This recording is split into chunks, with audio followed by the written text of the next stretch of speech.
जय सिया राम। आप देख रहे हैं घोई समाज न्यूज़ और इस वक्त हमारे बीच मौजूद है विधान समिति के संयोजक दीपक अरुसिया जी, जो पिछले 33 साल से डिस्ट्रिक्ट कोर्ट हाई कोर्ट में वकालत कर रहे हैं। सर, आपका बहुत बहुत स्वागत है। धन्यवाद।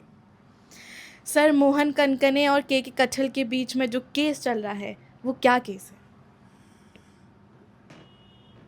मोहन कनकने ने जिला न्यायालय के अंतर्गत एक परिवाद पत्र पेश किया था। उसका दो बिंदु पे थे वो।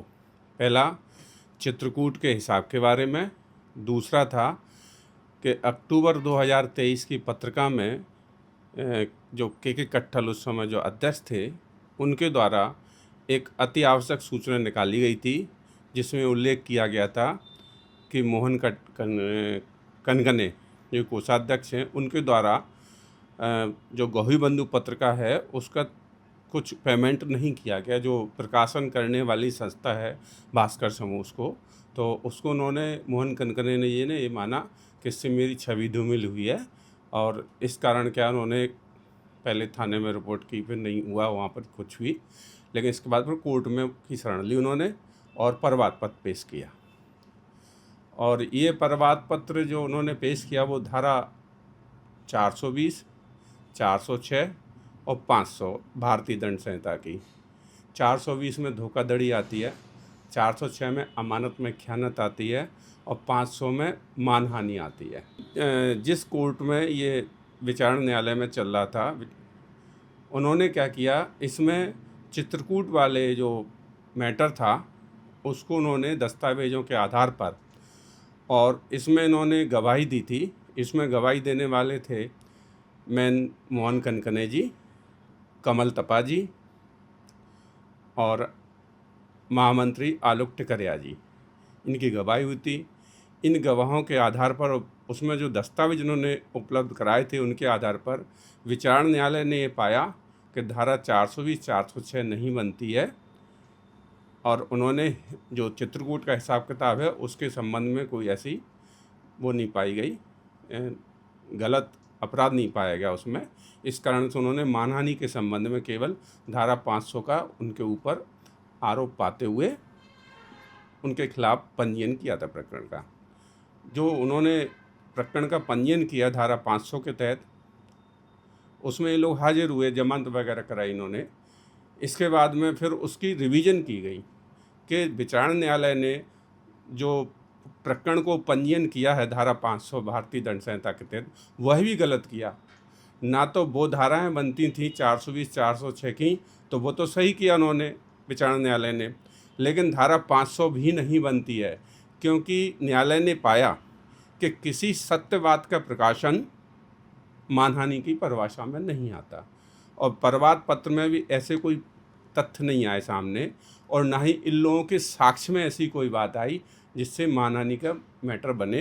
तो वरिष्ठ न्यायालय ने जो रिवीजन की थी वरिष्ठ न्यायालय में, उन्होंने जो इसका जो धारा 500 का पंजीयन किया था उसको भी रद्द कर दिया। ये कुल मैटर था। क्या क्या कठिनाइयाँ इस केस के चलते आपको देखनी पड़ी?